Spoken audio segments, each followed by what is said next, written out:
ఈరోజు ఈ రాష్ట్ర ప్రభుత్వం చేస్తున్నటువంటి కక్ష సాధింపు చర్యలు అంటే వాళ్ళు ప్రతిరోజు అభివృద్ధి పైన దృష్టి లేదు వాళ్ళకు.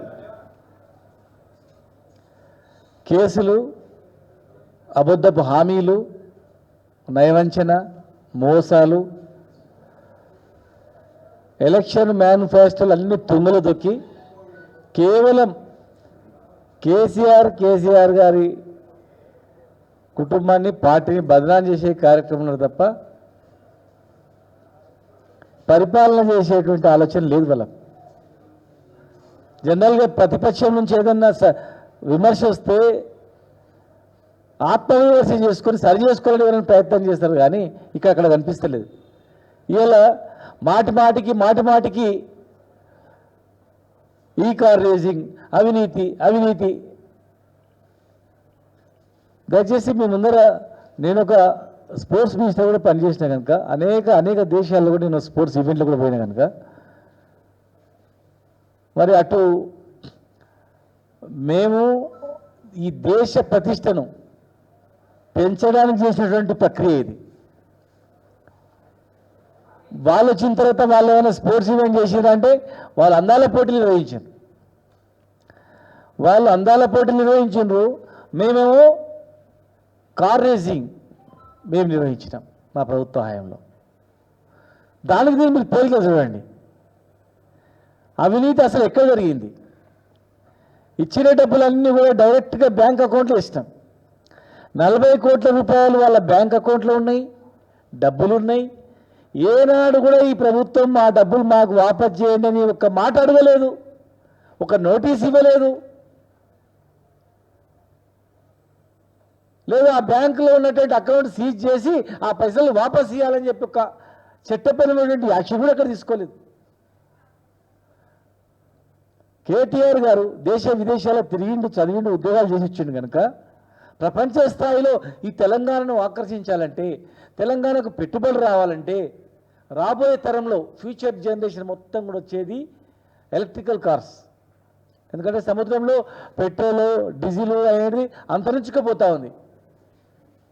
ఫ్యూచర్ మొత్తం వచ్చేది ఎలక్ట్రికల్. పొల్యూషన్ పోవాలంటే, రోగాలు రాకుండా ఉండాలంటే ఎలక్ట్రికల్ కార్ అని ప్రపంచమే మొత్తం అధ్యయనం చేస్తూ ఉంది, వరల్డ్ వైడ్ మొత్తం కూడా. ఫ్యూచర్లో జరగబోయేటువంటి దానికి ఇప్పటి నుంచే మనం నాంది చేయాలి. ఇక్కడ ఎలక్ట్రికల్ ఈ కార్ రేసింగ్ పెట్టినట్లయితే ప్రపంచంలో ఉన్నటువంటి ఎలక్ట్రికల్ వెహికల్స్ మొత్తం కూడా తెలంగాణ వైపు, ఇండియా వైపు దృష్టి వస్తుందని చెప్పి ఆలోచనతో ఇక్కడ పెట్టిండు.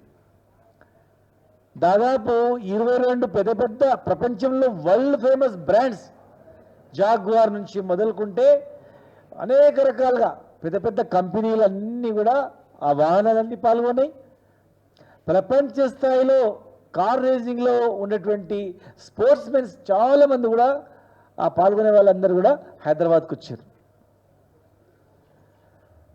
ప్రపంచంలో ఉన్నటువంటి వాళ్ళందరూ వీక్షించారు. సపరేట్ లైవ్ ఉంటుంది. కొన్ని లక్షల మంది, దాదాపు లక్షల మంది కార్ రేసింగ్ చూసిండ్రు హైదరాబాద్లో జరుగుతున్నటువంటిది. పెట్టుబడులు వచ్చినాయి, ఇండస్ట్రీస్ కూడా వచ్చినాయి. ఉదాహరణ నేను చెప్తాను, మా కాన్స్టిట్యున్సీలోనే 10,000 కోట్ల పెట్టుబడి పెట్టేటువంటి Amar Raja industry, Amar Raja electrical batteries, lithium batteries company Mahabubnagar రావడానికి కూడా మరి ఇలాంటి దీని వల్లనే మద్రాసు ప్రభుత్వము మేము 10,000 కోట్ల పెట్టుబడి పెడతాము, భూమి ఇస్తామంటే కూడా వద్దు, ఇక్కడ పరిశ్రమల పట్ల ప్రత్యేక శ్రద్ధ ఉంది ఈ ప్రభుత్వంలో అని చెప్పి, plus electrical event car racing కూడా పెట్టిందని చెప్పి అది కూడా కారణంతో ఇవాళ ఒక కంపెనీ 10,000 కోట్లతో వచ్చింది. అట్లా 5-6 కంపెనీలు వచ్చినాయి. ఎలక్ట్రికల్ సంబంధించినటువంటి బ్యాటరీస్ తయారు చేసినటువంటి కంపెనీలు వచ్చినాయి. 700 కోట్ల రూపాయల బెనిఫిట్, 700 కోట్ల రూపాయల అమౌంట్ డైరెక్ట్గా లాభం వచ్చింది. రకరకాలుగా హోటల్లో కావచ్చు, తర్వాత ఇంకా అనేక రకాలుగా రావడానికి వాహనాల ఛార్జీలు కావచ్చు, జిఎస్టీ, రకరకాలుగా అన్ని రకాలుగా ఇంతమంది వచ్చినందుకు అడ్వర్టైజ్మెంట్స్ రకరకాల దాంతో తెలంగాణకు మనం చెప్పింది కాదు, ఇది ఇండియాలో ఒక సంస్థ చెప్పినటువంటిది. మీరు పెట్టినొచ్చు 40 కోట్ల పెట్టుబడి, కానీ దానికి వందల వేల రేట్లు మీకు లాభం వచ్చేసింది అని. 700 కోట్ల రూపాయల డబ్బులతో పాటుగా కంపెనీలు వచ్చినాయి, 4-5 కంపెనీలు ఇక్కడ వచ్చినాయి. ఎంతోమంది ఇక్కడ వచ్చి సిటీ మొత్తం పండుగ వాతావరణంలాగా ఉంది. ఇండియా ఎక్కడ జరుగుతుందంటే ఒక దేశ రాష్ట్రానికి కాదు పేరు వచ్చింది, భారతదేశానికి పేరు వచ్చింది. భారతదేశానికి పేరు వచ్చి భారతదేశంలో ప్రపంచ పటంలో ఈ ఈవెంట్ మీద క్రేజీ వాళ్ళందరూ ఎక్కడైతుందంటే హైదరాబాద్ ఇండియాలో అవుతుందా, హైదరాబాద్ అవుతుందని చెప్పి చర్చించుకున్నారు. అంటే కేటీఆర్ గారు చేసింది కంపెనీలు రావడానికి ఆకర్షించడం తప్ప తెలంగాణకు పెట్టుబడులు రావడానికి చేసిన ప్రయత్నం తప్ప, అంటే తెలంగాణకు పెట్టుబడులు వచ్చినందుకు కేసు పెడతారా? దాదాపు 20-30 పెద్ద పెద్ద వాళ్ళు ప్రపంచ స్థాయి కంపెనీలు తెలంగాణకు వచ్చి చూసినందుకు కేసు పెడతారా? వేలాది మంది వచ్చి హైదరాబాద్లో ఉండి ఈ ఈవెంట్ చూసి పోయినందుకు కేసు పెడతారా? తెలంగాణ ప్రతిష్ట పెంచినందుకు పెడతారా? దీనివల్ల ఏం నష్టమని చెప్పండి. 40 కోట్లు అంటున్నారు కదా. మీరు పేపర్ల టీవీలలో చూస్తున్నాం, వేములవాడ గల భోజనానికి 10,000 ప్లేటుకు 10,000 రూపాయలు వేసిరని చెప్పేసి అని, వేలు కోట్లు వృధా చేస్తున్నారని చెప్పని. ఒక ప్లేట్ భోజనానికి 10,000 రూపాయలు ఉంటుందా? ఇక్కడ 40 కోట్లు అకౌంట్లో వేసి బ్యాంక్ అకౌంట్లో వేసి ఆ డబ్బులు ఉన్నాయంటే, ఒకవేళ మీకు 40 కోట్ల రూపాయలు వల్ల మొత్తం ఖజానాకు కష్టమైపోయింది, వృధా చేసింది అనుకుంటే, మీరు ఆ 40 కోట్ల రూపాయలు ఆ కంపెనీ దగ్గర ఉన్న డబ్బుల్ని వాపసు తీసుకోండి, రికవర్ చేయండి. కంపెనీలో డబ్బులు ఉన్నాయి కదా బ్యాంక్ అకౌంట్లో, మీరు రికవరీ చేయకుండా అడుగుతూ కూడా వాడు పడేస్తాడు. మీ చర్యల వల్ల సెకండ్ ఈవెంట్, థర్డ్ ఈవెంట్ మీరు కంటిన్యూ చేయలేదు. ఒక అకస్తున తెలంగాణ ప్రతిష్టను పక్కన పెట్టింది. మీరు ఒక వ్యక్తిని బదనాం చేయాలని దృష్టి పెట్టుకొని 2 ఈవెంట్లలో మీరు నడిపించలేదు. ఒకవేళ మీరు 2 ఈవెంట్లు 10,000తోనో లేకపోతే 1 కోటితోనో 2-3 కోట్లతో నడిపించింటే, ఇన్ని పైసలు మీరు 2 కోట్లతోనో మీరు నడిపించినాం 2 ఈవెంట్లు, మీరు ఇన్ని పైసలు వేస్ట్ చేసి అదని అర్థం ఉండే. మీరు నిర్వహించకుండా ప్రతిష్టను లోపలేసి, యాక్చువల్గా వేరే దేశాలు అయితే ఎవరైనా ప్రభుత్వం మీద రద్దు చేస్తే ఆ ప్రభుత్వం మీద వాళ్ళు యాక్షన్ కూడా తీసుకుంటారు. ఫోన్లోనే వదిలిపెట్టిన వాళ్ళు కంటిన్యూ చేయకుండా మీరు 40 కోట్ల రూపాయలను కేటీఆర్ ఏదో తిన్నట్లు, కేటీఆర్ మొత్తం 40 కోట్ల రూపాయలను ఆయన బ్యాంకులో వేసుకున్నట్లు, ఆ బ్యాంకులో ఎక్కించి డ్రా చేసి తీసుకొచ్చుకున్నట్లు.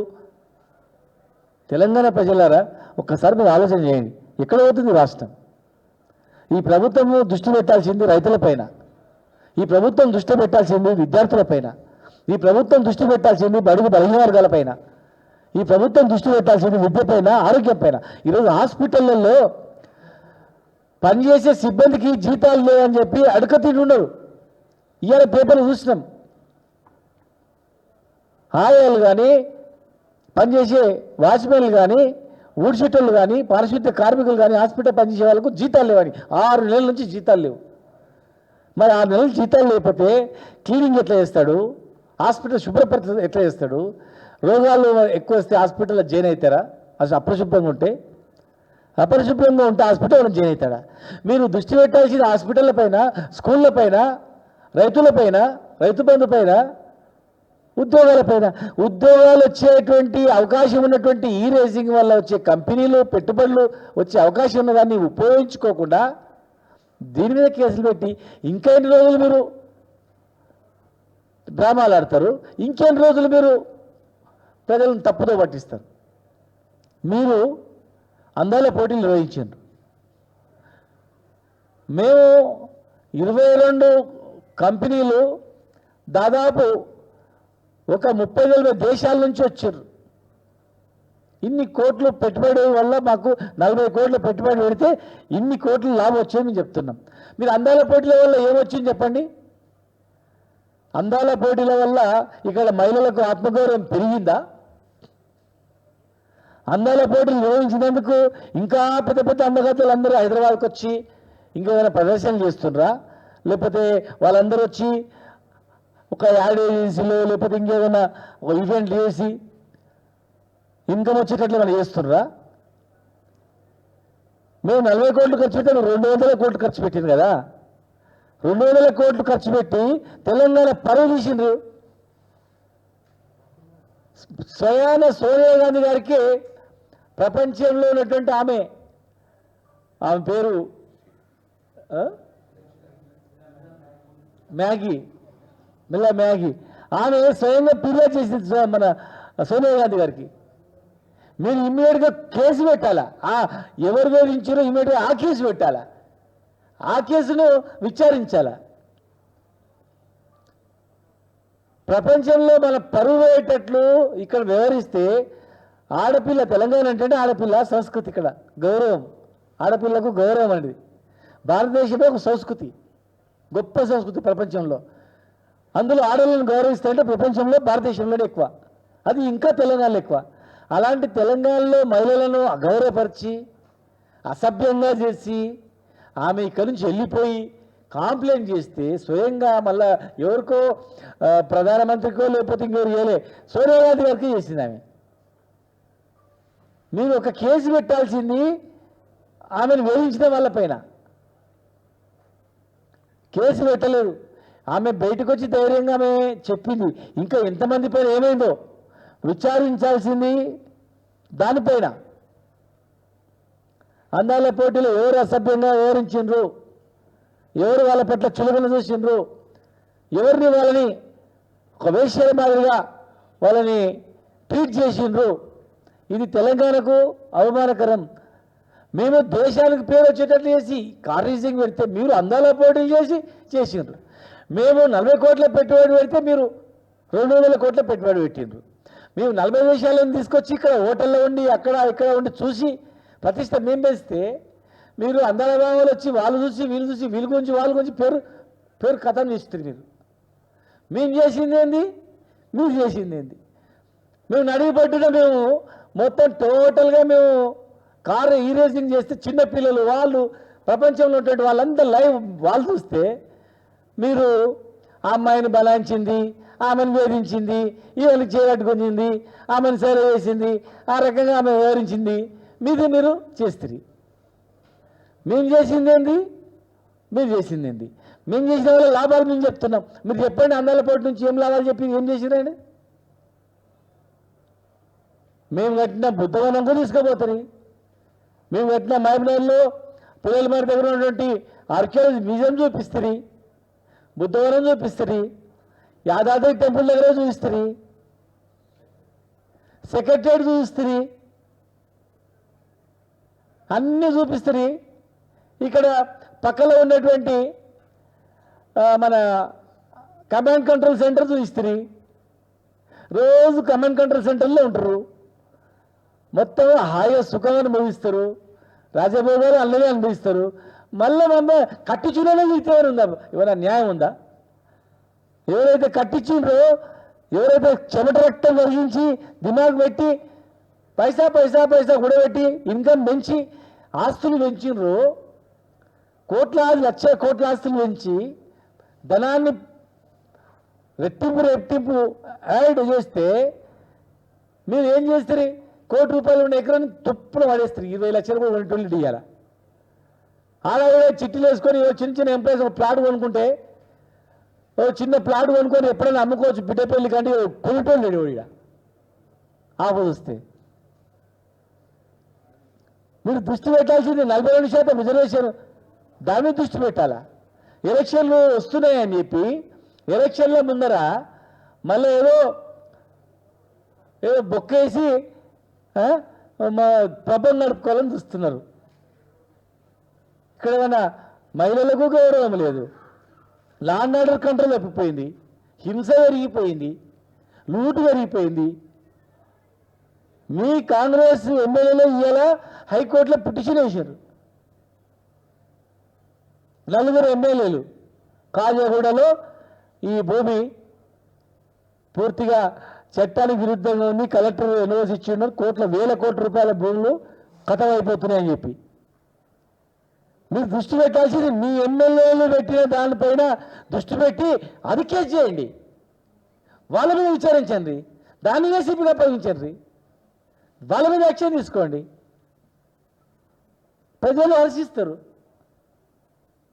మాటి కేటీఆర్ వెళ్ళడం, మాటికి ఎవరంటే వాళ్ళు మాట్లాడుతూ ఉన్నారు. ఏమైనా ప్రభుత్వంలో ఒక పద్ధతి ఉందా? రిజర్వేషన్ల ప్రక్రియ నడుస్తుంది, కోర్టుల కేసులో ఉంది. బీసీ మంత్రి ప్రకటించాలా రిజర్వేషన్ ఇస్తారా అయ్యారా అని, ఇంకో మంత్రి ప్రకటిస్తాడు, ఇంకో మంత్రి ప్రకటిస్తాడు. ఒక పద్ధతి లేదు, ఒక పరిపాలన లేదు. మేము కష్టపడి తెలంగాణ తెచ్చుకొని మీకు అప్పచెప్తే ప్రజలందరూ కూడా మిమ్మల్ని నమ్మి మీకు ఇస్తే మీరు చేయాల్సిన పని ఏంటి? మీరు దృష్టి పెట్టాల్సింది ఏమిటి? వర్షాకాలం స్టార్ట్ అయింది, రైతుల మీద దృష్టి పెట్టాలి. ఎలక్షన్లు అప్పుడు వస్తున్నాయి కనుక, ఎలక్షన్ దగ్గరకు వస్తే కనుక ఏదో ఇట్లా ఏద్దాము ఇస్తున్నామని చెప్తే ఓట్లు పడతాయి అనుకుంటున్నామేమో. తాత్కాలిక 2 ఏళ్ళు అయిపోయింది, ఇక ఉరికొస్తుంది. చూస్తా 2 ఏళ్ళు తర్వాత ఎలక్షన్ ఇయరే ఉంటుంది. ప్రతి ఒక్కరికి చట్టంలో ఉంటుంది. ప్రతి ఒక్కరు కూడా అన్నం తింటారు, కారం తింటారు, పప్పు తింటారు. ప్రతి ఒక్కరు కూడా తెలంగాణలో అందరికీ పౌరుషమే ఉంటుంది.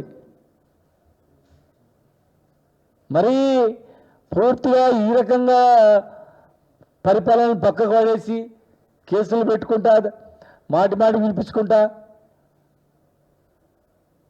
మానసికంగా కేసీఆర్ గారు లేకపోతే తెలంగాణ వచ్చేదే కాదని మీరే మాట్లాడారు. మీ ప్రభుత్వాలు ముఖ్యమంత్రి గారి నుంచి మొదలు పెట్టుకుంటే ప్రతి ఒక్కరు అన్నారు కేసీఆర్ లేకుంటే తెలంగాణ. మరి అలాంటి తెలంగాణలో కదా మీరందరూ మంత్రులు, ప్రభుత్వము, ముఖ్యమంత్రులు మీరు అందరూ అనుభవించేది. అలాంటి ముఖ్యమంత్రి, ఆ ముఖ్యమంత్రి కట్టినాలే కదా ఇవన్నీ కూడా మీరు నిర్వహించేది. కనీసం ఒక్కసారి మీకు గుర్తురాదా? ఒకసారి చేసి అయిపోయింది, ఇంకా పోయేంతకాలం దాని మీద దృష్ట్యా రోజు అదే పనియా. 1000 కోట్ల పెట్టుబడులు వచ్చేదానికి ఉదాహరణ ఒక చిన్న కంపెనీ. ఎవరు పిలిస్తే వాళ్ళు రారు. స్పోర్ట్స్ ఈవెంట్ కూడా, స్పోర్ట్స్ ఒక ఈవెంట్ మేము పెడుతున్నామంటే వాళ్ళు సంవత్సరం చూస్తారు వీళ్ళ కెపాసిటీ ఉందా లేదా, దమ్ము ఉందా లేదా, వీళ్ళు చేయగలుగుతారా లేదా అని. సంవత్సరం తర్వాత పర్మిషన్ ఇస్తారు వాళ్ళు. ఎవడంటే వాడు ఇవ్వలేదు. ఈ ఇండియాలో అందరూ ప్రయత్నం చేసిండ్రు. గతంలో ప్రధానమంత్రి గారు కూడా ప్రయత్నం చేసిండ్రు గుజరాత్లో. ఎక్కడికి రాలే.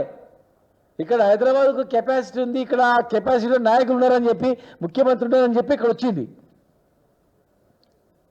గ్లోబల్ మన మోటార్ స్పోర్ట్స్ క్యాలెండర్లో ఒకటి వచ్చేసింది తెలంగాణ. అది మామూలుగా ఎవరికంటే ఎవరికి ఉండదు ఆ క్యాలెండర్లో. వరల్డ్ వైడ్ క్యాలెండర్లో తెలంగాణ అనేది నిర్వహించే సత్తా ఉందిరా దీనికి, వరల్డ్ వైడ్గా ఏదైనా నిర్వహించగలుగుతారా అని చెప్పి ఉన్నది. గతంలో చంద్రబాబు నాయుడు గారు కూడా ప్రయత్నం చేశారు. సపరేట్ మొత్తం భూసేకరణ కూడా చేసారు వాళ్ళు. అంతకుముందు చేయలేకపోయారు. హర్షించాలి అట్లాంటిది. మీరు హర్షించేది పోయి ఇన్ని 22 బ్రాండ్ల కార్లు కంపెనీలు వచ్చి, హోండాయ్, మహీంద్రా, బిలిటీ, తర్వాత ఒలెక్టా, జెడ్ఎఫ్, ఇవన్నీ కంపెనీలు తెలంగాణకు, ఎలక్ట్రికల్ కంపెనీలు తెలంగాణలో స్టార్ట్ అయినాయి. ఈవెంట్ పబ్లిసిటీ అయ్యేటప్పుడే స్టార్ట్ అయినాయి. ఎందుకంటే ప్రపంచంలో అన్ని కంపెనీలకు తెలిసిపోయింది తెలంగాణ, హైదరాబాద్ అని చెప్పేసి. కంపెనీలు స్టార్ట్ అయినాయి, పెట్టుబడులు స్టార్ట్ అయినాయి, ఇన్కమ్ వచ్చింది. మీరు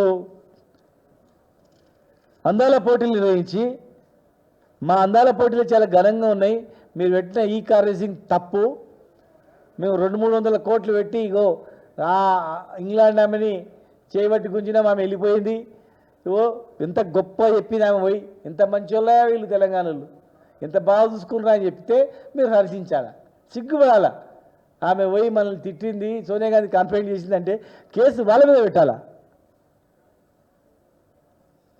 కేసు పెట్టాల్సింది వాళ్ళపైన, యాక్షన్ తీసుకోవాల్సింది ప్రపంచం నుంచి వచ్చినటువంటి అందాల భామల వాళ్ళ మీద వేయించిన వాళ్ళపైన, ఒక కమిటీ వేయాల్సింది వాళ్ళపైన, జ్యుడిషియల్ కమిటీ కూడా వేసి విచారించాలా అసలు ఏం జరిగిందని చెప్పి. పరువు తీసింది, దేశాన్ని పరువు తీసింది కనుక వాళ్ళపైన దృష్టి పెట్టాలా. విమర్శలకు ప్రతి విమర్శలు కాదు, ప్రతిపక్ష పార్టీ నుంచి ఎవరైనా మాట్లాడిందంటే దాన్ని పరిగణలోకి తీసుకోవాలి. 40 కోట్లు తెలంగాణ ప్రజలారా, 40 కోట్లు ఎవరు తినలేదు, పైసలు బ్యాంకులోనే ఉన్నాయి. ఈరోజు కూడా వాళ్ళు బ్యాంకు నుంచి రికవరీ చేసే అవకాశం ఉంది. మనకు ఉద్యోగాలు రావాలి, కంపెనీలు రావాలి, తెలంగాణ ప్రతిష్ట పెంచాలని ఏది చేసినా కేసీఆర్ గారు ఏది చేసినా ప్రభుత్వంలో తెలంగాణ స్థాయిని పెంచిండు, దీనికి దిగవేర్చల. ఇలా మనకు భూమికి విలువ వచ్చింది, రైతుకు విలువ వచ్చి మనకు అన్నం పెట్టిన మన రైతు, మనల్ని బతికించిన రైతు, ఇలా మన ఊళ్ళని బతికించిన రైతు గర్వంగా తెలంగాణ అప్పుడు నిండా ఇప్పుడు నిండా చూడండి, ఆలోచన చేయండి. కనుక ఈ కేసులకు పిలిచినంత మాత్రాన 10 సార్లు నిలిచినా వస్తాడు కేటీఆర్ గారు, తప్పు చేయలేదు కనుక వస్తాడు.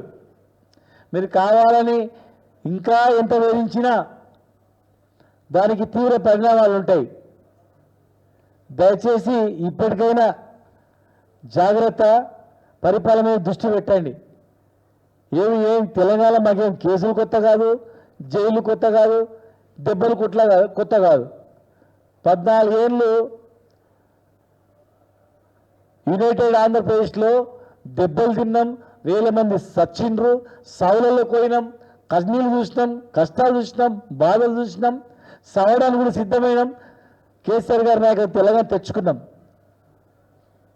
మీరు ఎంత కేటీఆర్ గారిని వేధించాలని ప్రయత్నం చేస్తారో ప్రజలు ఇంకా అంతకన్నా ఎక్కువ ఆక్రోషంలో గుర్తుపెట్టుకోండి. ఎలక్షన్లని దారి మళ్లించడానికి ఏ చిన్న చిన్న పథకాలు ఎలక్షన్ ముందు చెప్పినట్లు కాదు. ఇలా మిమ్మల్ని ఎవరు నమ్మే పరిస్థితే లేదు. మీ ఎమ్మెల్యే చెప్తారు మమ్మల్ని ఎవరు నమ్మడం అయిపోయి 20 ఏళ్ళు మాకు ఓటేస్తే ఒట్టు అని. మీరు దృష్టి పెట్టాల్సింది మీ కేసు, మీ ఎమ్మెల్యేలు హైకోర్టులో వేసిన కేసులపైన దృష్టి పెట్టండి. సోనియా గాంధీ గారికి కంప్లైంట్ చేసి దానిపైన కేసు పెట్టండి. ఇచ్చిన హామీలపైన మీరు దృష్టి పెట్టండి. హామీలు తొందరగా తప్పి మీరు నాటకాలు ఆడతామంటే మాత్రం ఎవరు కూడా నమ్మరు. ఖచ్చితంగా దాన్ని బీఆర్ఎస్ సైనికులు 100% ఎదుర్కొంటారు. ఎవరు కూడా దీనికి భయపడరు అని చెప్పి మీ ద్వారా విజ్ఞప్తి చేస్తాను.